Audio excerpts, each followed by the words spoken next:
자유한국당 이채익 의원요. 패스트트랙 처리 과정에서 최이백 의원을 감금한 혐의로 소속 의원들을 경찰이 소환했을 때 수사 자료를 제출하라 이렇게 요청을 해서 외압 논란이 일었죠. 그랬더니 내가 경찰청장한테 전화해서 당신 외압이라고 느꼈어? 그랬더니 아닙니다. 이렇게 얘기를 했다. 그런데 무슨 외압이냐 이렇게 말을 했다고 하는데요. 정말로 이렇게 얘기를 했다면 이건 좀 코미디 아닌가요? 참 궁금합니다. 외압이라고 어제 패널들께서는 만장일치로 외압이라고 얘기하셨는데 경찰청장한테 전화해서 외압이라고 느꼈소?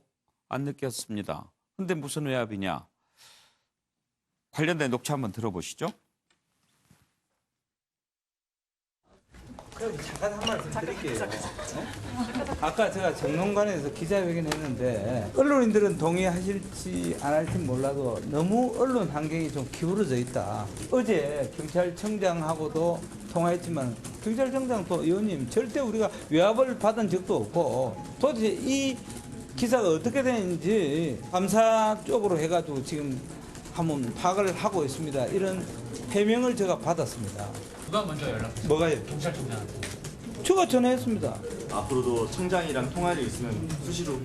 그 당연히 해야죠. 근데 청장 입장에서는 이게 외압으로 아이, 참나. 느껴지느냐고 통화는 아니, 자체가 외압으로 느껴지. 제가 행안위에 간사입니다. 행안이 간사신데 이게 당의 문제랑 연관이 돼 있는 거잖아요. 어이 참네. 당의 문제든 그런 걸 자꾸 외압이라고 하면은.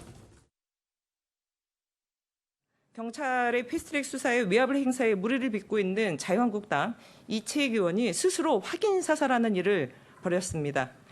이채익 의원은 오늘 자유한국당 의원총회가 끝난 후 스스로 기자들에게 자청해서 경찰청장에게 자료를 요청한 사실이 어떻게 알려졌는지 캐물으면서 자체의 조사를 요청했다고 합니다.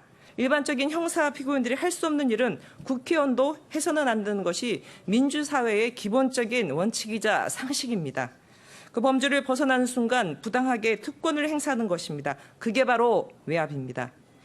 정 이해가 안 된다면 그냥 이채익 의원은 지금 경찰이 하는 행동 하나하나가 다 외압이라고 생각하면 됩니다. 정말 모르겠다면 나는 외압을 가는 중이다라고 그냥 외우면 될 겁니다. 예, 김영주 의원, 행안이 간사잖아요. 네. 간사가 전화를 하면 더 부담스러울 수 있는 것 아닌가요?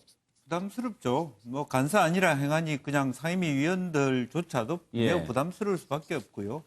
이런 부분은 특히 이제 법사위 행안위가 해당되는 부분입니다. 예. 실제적으로. 그런데 지금 저는 외압이다 아니다를 떠나서 이것은 매우 부도덕하고 불법적인 행위라고 봅니다. 실제적으로 공개할 수 없는 또 수사 중인 이런 부분들은 경찰과 검찰 모두가 사실은 자기 이해관계가 있는 상임위 의원이 이렇게 뭐 자기 나름대로 의정 활동이라 하더라도 절대 협조해서는 안 됩니다. 오히려 수사를 하고 오히려 공개를 해서 이것이 어떤 법적인 잣대를 들이대야 되는 그런 상황이 아닌가 싶어요. 이것은 명백하게 이채익 의원의 경우에는 이해 충돌과 해당되는 부분입니다. 자기 상임위에 자기 당의 의원과 관련된 부분들을 자기가 전화를 통해서 말은 알아본다고 하지만 실제적으로 그 알아보는 의도가 누가 보더라도 그것은 뭔가 간섭을 하겠다. 간섭이라고 하는 게 뭡니까? 뜻대로 보면 다른 어떤 영향력을 행사하는 것이 간섭이거든요. 물리학적 용어로 보면요.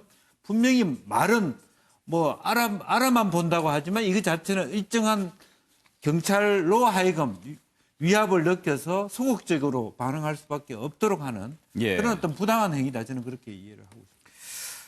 정갑 의원, 요즘에 보면은 논란을 이렇게 빚어놓고 그 뒤에 해명하는 게 더 막 그 이상해지는 경우가 많은데 이번에도 보면 자료를 이제 요청했던 게 논란이 되지 않았습니까? 네. 그랬을 때 어제는 이걸 비공개로 요청했는데 어떻게 알려졌는지 그 경위를 따져야 되겠다라고 하지 않았습니까? 네. 그랬다가 또 다시 경찰청장한테 전화해서 외압이라고 느꼈어 이렇게 얘기했다면 그거 참 좀 상식적으로 이해가 잘 안 가는데요. 그러니까 그런 행위를 해놓고서 저렇게 당당하게 얘기하는 것은 국회의원만이 할 수 있는 것이죠. 그러니까 뭐 외압인지 아닌지 그거에 대해서 얘기하기를 떠나서 저는 상당히 피감기관에 대한 경고 메시지를 준 거라고 봅니다. 예. 상임위 그 간사가 피감기관에 연락을 해서 뭐 수사 담당자는 무엇이고 또 진행 과정이 어떤 것을 물었다는 것에 대해서 상당한 그 압박을 느끼겠죠, 당연히. 예. 그러면서 상당히 저는 경고 메시지라고 보고 그러면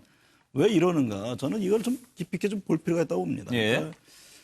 그러니까 상당히 이제 쟁점화가 되는 것이죠. 그다음에 의원 여러 명이 지금 관여가 돼 있고 사실 뭐 내년 총선 앞두고 의원들 입장에서는 부담스러울 수밖에 없는데 그러니까 우리나라는 분명히 입법사법 행정이 나눠져 있음에도 불구하고 이거를 하나의 또 정치 쟁점화를 끌고 가려는 그런 의도가 저는 다분히 있다고 봅니다. 그러니까 검경의 수사권 이후에 어떤 사법적인 판단을 내리기에 앞서서 이거는 뭐 야당을 대상으로 하는 하나의 그 어떤 정치 어떤 사건이다. 이런 식으로 계속 어떤 물타기 형태로 가고자 하는 그런 의도에서 저는 상당히 좀 치밀하게 예. 뭐 한국당 입장에서는 그런 식의 어떤 체계적인 대응을 하는 것이 아닌가. 이런 식으로 문제를 일으켜서라도 그 부분을 좀 부각시키려고 그렇죠. 하는 이채 그런 의원 의도가 같은 있다. 경우는 아주 강변하지 않습니까? 이거는 예. 정당한 상임 활동이다. 예. 무슨 얘기냐. 그러니까 일반인들과는 전혀 그 어떤 그 상식과는 맞지 않는 주장을 지금 계속 강조를 하고 있지 않습니까? 예. 그 부분에 대해서 또 같은 당 의원들은 또 그 동조를 하고 있고. 그러니까 하나의 정치 쟁점으로 끌고 가려는 그 의도가 좀 다분히 있다고 봅니다. 그런 의도가 있어 보인다. 김성환 평론가께서도 그렇게 생각하십니까? 네, 저도 비슷한 생각하고 있는데요. 예. 지난번에 손혜원 의원 문제 터졌을 때 네. 그때 자유한국당이 얼마나 비난 많이 했습니까? 그때 소속 상임위와 문화재 지구 지정하는 문제하고 같이 연결돼 있다. 그래서 이해 충돌이라고 얘기했잖아요. 근데 지금 자유한국당 의원들이 수사를 받아야 되는 상황인데 경찰청장한테 연락하는 거 똑같은 행위 아닙니까? 그리고 경찰청에 자료 요구하는 것도 똑같은 행위라고 생각하고요. 저는 경찰청장을 2번 주겠다고 생각하는데요. 그러니까 지금 자당 의원들이 수사받고 있는 상황에서 이채익 의원이 연락을 하고 뭐 이종배 의원도 마찬가지지만 뭘 요구했냐면은 수사 담당자 이름, 조사 대상자 명단, 연락처, 그리고 수사관 신상 자료. 이걸 왜 달라고 합니까? 도대체 수사가 어떻게 진행됐는지 궁금해서 그러면 달라고 소속 상임이니까 그렇게 얘기할 수는 있겠지만 수사관 이름하고 신상 자료는 왜 달라고 합니까? 알받게 하는 거예요. 너 행안이 우리 경찰청 소관이고 나 야당 간사야. 너 그러니까 나 이런 사람이 있다는 거 꼭 기억해. 이거 알려주는 거나 똑같고요. 그러고 난 다음에 문제되니까 경찰청장한테 연락해가지고 그거 수사 외압는 거 아니죠? 라고 물어보면은 경찰청장이 그러면 아니라고 대답하고 난 다음에 그럼 행안이 간사가 있다는 사실을 왜 모르겠습니까? 경찰청장이. 수사할 때 좀 조심해라. 엄정하게 해라. 이런 거 얘기하지 않겠어요? 그러니까 2번 경찰 죽이는 거예요. 수사 알받게 콕 해놓고 난 다음에 자유한국당 관련된 거 수사할 때 뒤에 행안위가 있다는 거 그거 항상 기억하라고 얘기한 거나 다름이 없다. 예. 논리도 안 맞고요. 제가 볼 때는 그러니까 남을 비난할 때 비난하더라도 자기와 관련돼 있는 문제는 좀 더 엄격했으면 좋겠습니다. 최수영 교수 의견은 어떠신가요? 저는 뭐 최소한 그 이채익 그 의원이 관련 상임위의 간사로서 저는 자료 요구는 할 수 있다고 봅니다. 그런데 왜 비공개를 했냐는 거죠.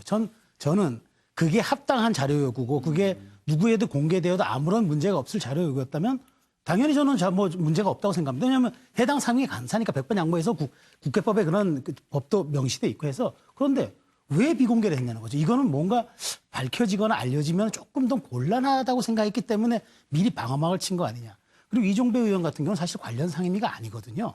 근데 그런 분이 또 이렇게 신상 자료까지 오겠다는 거는 누가 봐도 이것은 사실 부적절한 행위죠. 그래서 중요한 건 저는 이번 정치 쟁점화라고도 말씀을 주셨지만은 저는 어쨌든 이번 사안이 패스트 트랙이 처음으로 법 적용을 받는 사례 아니겠습니까? 이것으로 인한 지금 국회법이 이제 그 폭력행위에 대한 이제 법을 받는데 이게 사실 지금 굉장히 위중하게 된 것은 내년 출마와 관련이 있거든요. 그러니까 이것이 어떻게 처리되느냐가 한 번도 선례가 없기 때문에 굉장한 사실 어찌 보면 마음에 큰 부담과 좀 신경이 쓰이는 건 사실일 겁니다. 예. 그런 것들이 저는 이런 모습으로 조금 나타나지 않았느냐는 생각도 가져봅니다.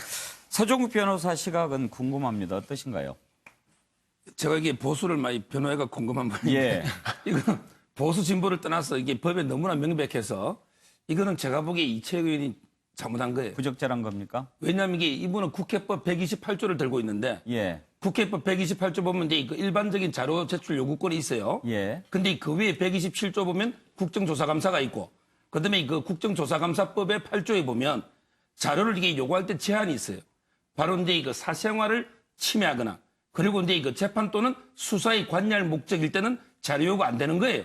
따라서 이 법을 종합해 보면 본인이 이게 수사 상황이라든지 수사 대상자 이름이라든지 또 이게 연락처까지 이걸 이게 명백하게 그 법에 반하는 잘못된 이게 요구고요. 잘못하면 이게 직권남용 혐의로 처벌도 될 수 있는. 따라서 이게 저는 이채윤이 지금이라도 본인이 이게 잘못을 인정하고 깔끔하게 그 더 이상 압력을 행사하지 않는 게 맞다. 그렇게 저도 봅니다. 서정욱 변호사까지 잘못했다고 하면 정말 잘못한 거네요.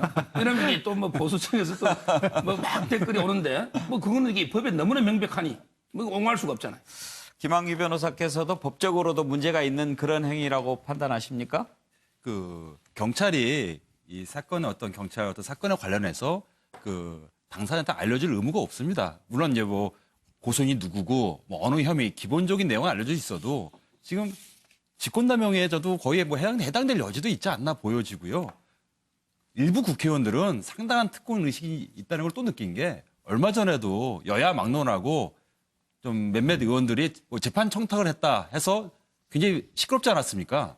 근데 재판 청탁을 넘어서서 아예 본인이 고발된 사건에서 수사 자료까지 요구한 거예요. 일반 형사 사건에 관련된 국민들은 상상도 못할 지금 발언과 행동을 하신 건데 이건 지금 직권남용 유기라고 본인이 인식하시고 얼른 사과하셔야지 좀 다른 말씀하실 상황이 아닙니다. 예.